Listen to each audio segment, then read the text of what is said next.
Olá pessoal da R7, essa semana o Fala Brasil mostrou o caso de um médico, um neurocirurgião de Santos, no litoral de São Paulo, que está sendo investigado por estuprar pacientes, inclusive pacientes desacordadas, né? Que a gente chama de estupro de vulnerável. E a gente conversa sobre esse tema hoje no Fala Brasileiro com a doutora Adriana Durso, que é advogada criminalista e atua em casos de crimes contra mulheres, né, doutora? Exatamente, eu sou advogada criminalista e acabei me especializando nessa área de crimes contra as mulheres, crimes sexuais, crimes de violência contra a mulher, todo tipo de crime que envolve as mulheres como vítimas. E na atuação também associativa, eu estou presidindo a Abracrim Mulher São Paulo, Associação Brasileira dos Advogados Criminalistas, na parte de mulheres no estado de São Paulo, e também sou secretária-geral da Comissão das Mulheres Advogadas da OAB São Paulo. Então esse assunto das mulheres está sempre aí relacionado, tanto na parte associativa quanto no meu exercício profissional. Adriana, mais uma vez nós temos um caso, né, de pacientes relatando abuso sexual contra um médico. E nós perguntamos nessa edição do Fala Brasileiro se as mulheres se sentem à vontade durante uma consulta com o médico. A gente tem pelo menos 39%, ou seja, quase 4 em cada 10 brasileiras dizendo que não se sentem à vontade ou pelo menos seguras o suficiente para ficarem completamente tranquilas. No mês passado, nós tivemos a aprovação de uma lei aqui no estado de São Paulo que garante à mulher a presença de um acompanhante durante uma consulta ou um exame. É uma lei importante e é uma lei voltada, pensada já para combater esse tipo de crime? Com certeza.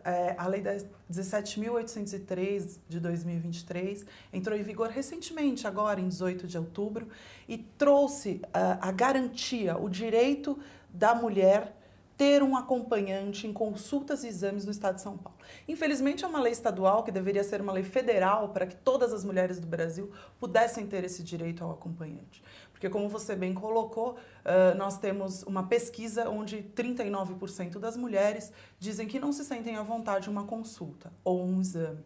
E se fosse 1% já seria um número alto. Nós temos milhões e milhões de mulheres passando por consultas e exames diariamente. Então, a mulher tem que se sentir à vontade neste momento. Ela tem que se sentir segura ao estar sozinha na sala com o médico. Sozinha, o que não é recomendável. Então, a mulher tem que sim, se possível, levar um acompanhante, uma amiga, mãe, um parente, um marido, alguém, nas consultas e exames. Isso garante a ela uma segurança, que ela fique mais à vontade para não sofrer assédio. E também garante ao médico uma segurança, porque ele pode, eventualmente, o médico homem, em alguns casos, ser acusado injustamente de um assédio sexual, de um estupro, porque por vezes ele está realizando um exame ginecológico, que é algo mais delicado, e pode ser compreendido pela paciente como uma invasão, como um assédio, quando não é. Então, nós temos os dois lados, nós temos tanto a proteção do profissional da medicina que está atuando, realizando uma consulta ou um exame, quanto a proteção da mulher, enquanto vítima de um eventual assédio ou estupro nessas condições. Nós temos visto com mais frequência esse tipo de denúncia. Vocês percebem que talvez esse crime tenha aumentado ou as mulheres é que estão entendendo a situação e tomando coragem para denunciar? Infelizmente, este crime ocorre. Nós tivemos recentemente também o caso lá do médico anestesista do Rio de Janeiro. Cada vez mais novos casos de médicos abusando, estuprando de pacientes são noticiados. Esses casos vêm à tona porque creio eu que as mulheres estão mais corajosas e mais informadas para tomarem atitudes no sentido de denunciar, de procurar uma delegacia, autoridade policial, e mesmo as pessoas em volta, porque no caso do médico anestesista lá do Rio de Janeiro, houve a gravação pelos profissionais da equipe, que ficaram inconformados com o que estava acontecendo e já não era a primeira vez que acontecia.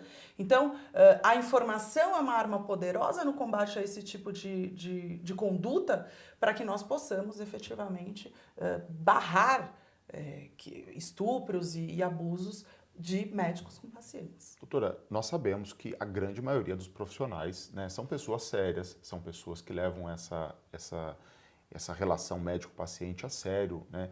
Mas sabemos também que alguns se aproveitam ali de uma situação em que você tem uma sala sozinho com uma mulher.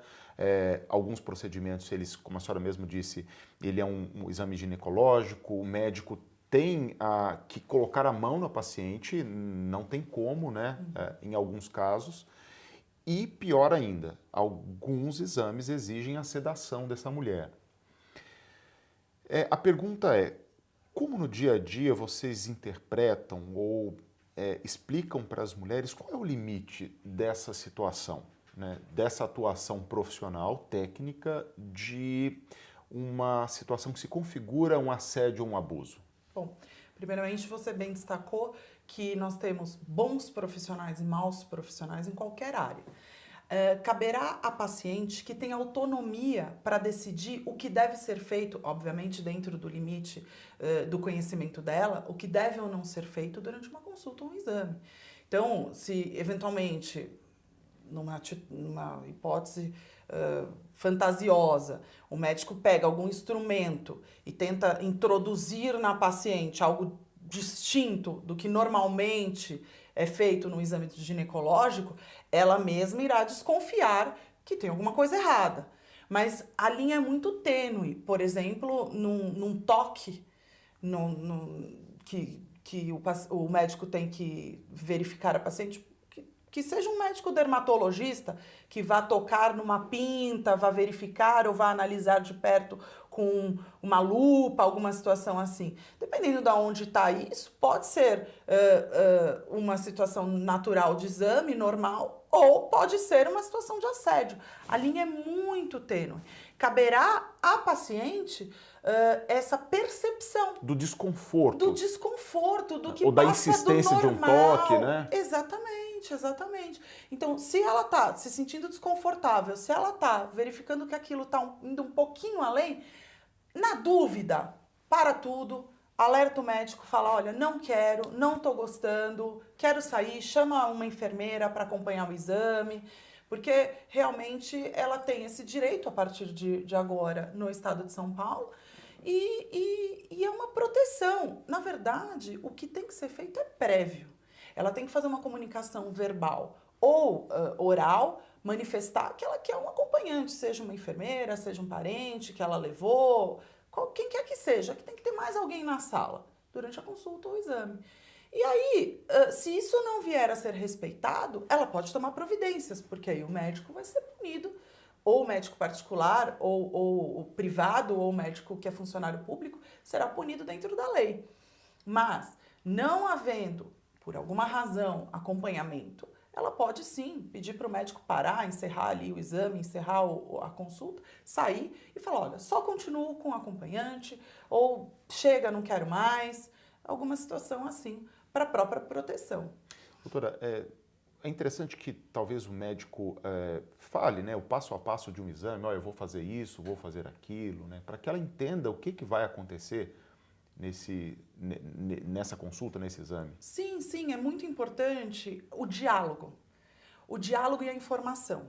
Então, por exemplo, uma situação de uma paciente que está com câncer de mama.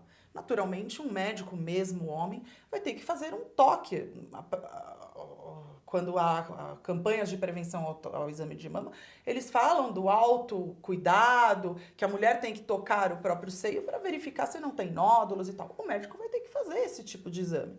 E a mulher pode, às vezes, se sentir assediada, mas não é um exame natural. Então, cabe ao médico também falar, olha, agora eu vou tocar seu seio, verificar se não tem nódulo, para deixar bem claro que aquilo é um procedimento natural, como um médico, que ele está realizando um exame e que ele não está com o objetivo de lascívia, algum objetivo sexual, e deixar bem claro isso. Então, o diálogo e a informação são essenciais nesses casos para afastar tanto a percepção da paciente quanto para proteger o médico e deixar bem claro que não se trata de uma situação criminosa e sim de um exame normal. Doutora, a gente tem aqui algumas, dentre as perguntas, se as mulheres já passaram por alguma situação em que as deixaram desconfiadas, né, da atitude do médico. 11% no universo de um país como o nosso, né, é minoria, mas é muita gente, são muitas mulheres. E, na dúvida, o que essas mulheres fazem? Elas deixam a consulta, elas comunicam alguém, elas fazem uma denúncia. Como proceder diante de uma situação dessa? É importante encerrar aquela situação constrangedora imediatamente, porque aquilo só vai causar maiores danos, tanto físicos, eventualmente, quanto psicológicos à paciente. Então, você tem que encerrar imediatamente e deve, sim, procurar as autoridades, procurar, eventualmente, o Conselho Regional de Medicina, as autoridades policiais, procurar uma delegacia, fazer um boletim de ocorrência, porque isso vai ser investigado. E se efetivamente não tiver fundamento, o médico vai conseguir provar, desde que tenha feito provas, né, relatado tudo no prontuário e tal, ele vai conseguir provar que aquilo se tratava de um exame e não de uma situação de assédio, por exemplo. A gente ouve, às vezes, mulheres dizendo, mas é a minha palavra contra a dele. Ele é um médico, eu sou uma pessoa comum. Não que o médico não seja uma pessoa comum, mas entende essa... né, muitas mulheres, às vezes, de famílias muito simples, né, e tem essa visão de alguém, né, de um profissional ali acima, né, dela. E o que não é verdade.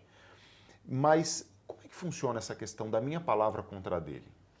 Então, nesse sentido é importante a gente esclarecer que principalmente os crimes sexuais, eles não acontecem na Avenida Paulista ao meio-dia, na frente de todo mundo. São crimes muito delicados que acontecem normalmente entre quatro paredes. Poucas são as evidências que esse tipo de crime deixa além, normalmente, né, além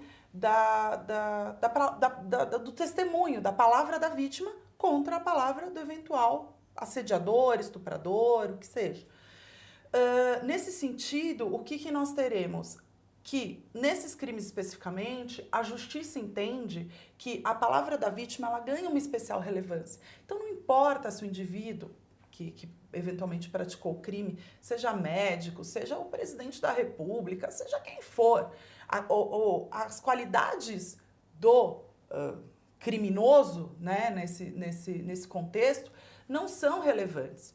E a palavra da vítima ela vai ganhar uma especial relevância. Obviamente, se ela vier corroborada com provas de exame de corpo de delito, com vídeos, com outras, com testemunhos de outras pessoas que eventualmente presenciaram o fato, o que não é comum, porque, como eu falei, entre quatro paredes, num ambiente mais privado, porque, como a gente falou, da importância do acompanhante, porque se você tem um acompanhante, a probabilidade disso acontecer reduz.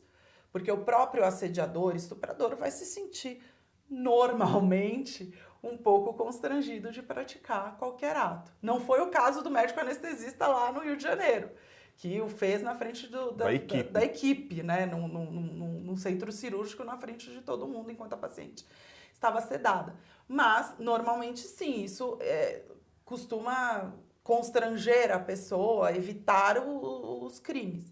Então, é importante, sim, que a vítima procure a justiça, procure as autoridades, porque a palavra dela vai ser considerada com especial relevância.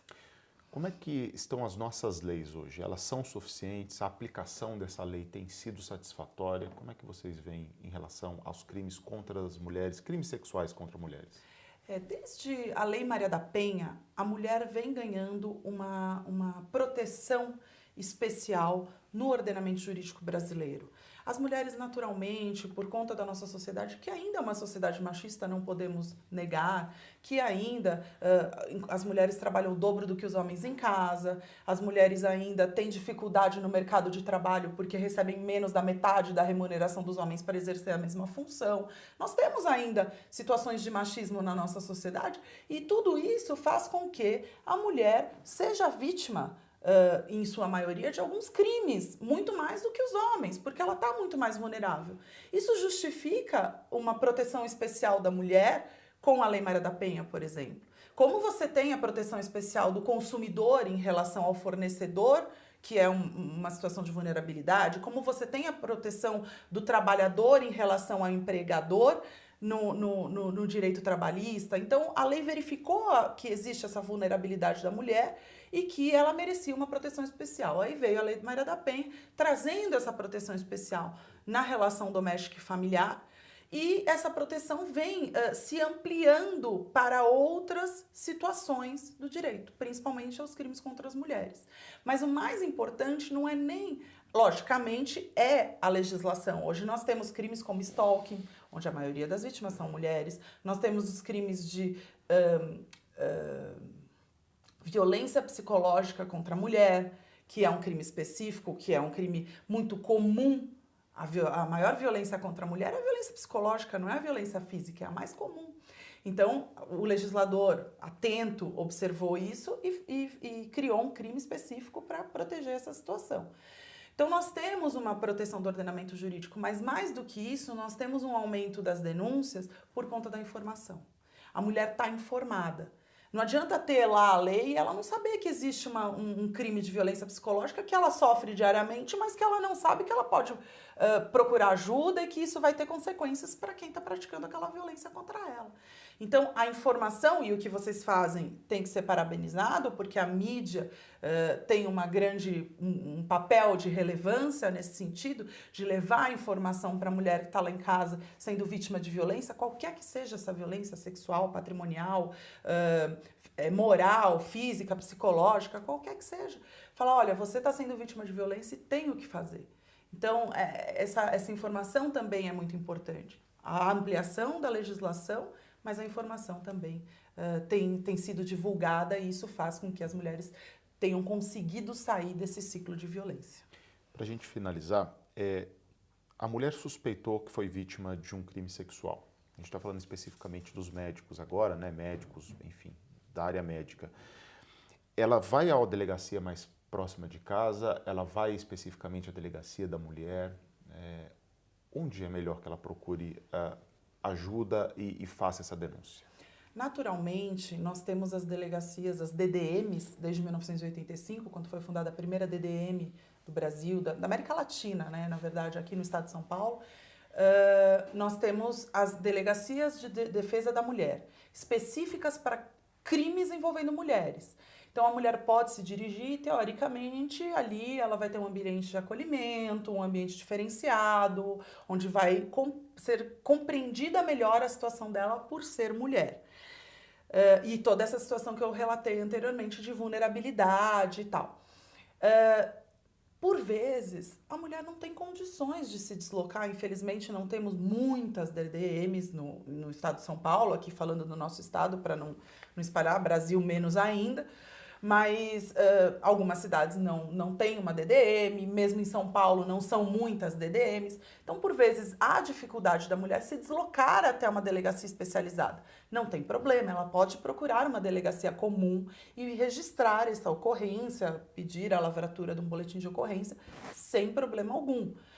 Obviamente seria muito melhor numa DDM, mas se a mulher tem que pegar 5 ônibus, 2 metrôs para chegar numa DDM de onde ela mora e tem uma delegacia no bairro dela, ela pode procurar aquela delegacia do bairro que não há qualquer tipo de restrição à recepção da situação dela por parte da autoridade policial. Nós temos também a Casa da Mulher Brasileira. Casa da Mulher Brasileira é um ambiente de acolhimento, de atendimento humanizado à mulher vítima de violência, qualquer que seja essa violência.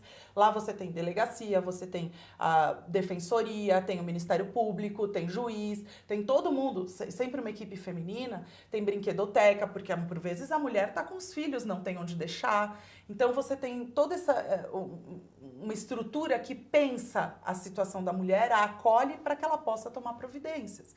E além do mais, ela pode procurar a OAB, ela pode procurar o Ministério Público, ela pode procurar a Defensoria Pública para ir atrás dos seus direitos, para ir atrás de uma orientação no que fazer, porque por vezes não é uma situação de crime, é uma situação que se chama no jargão policial de desinteligência.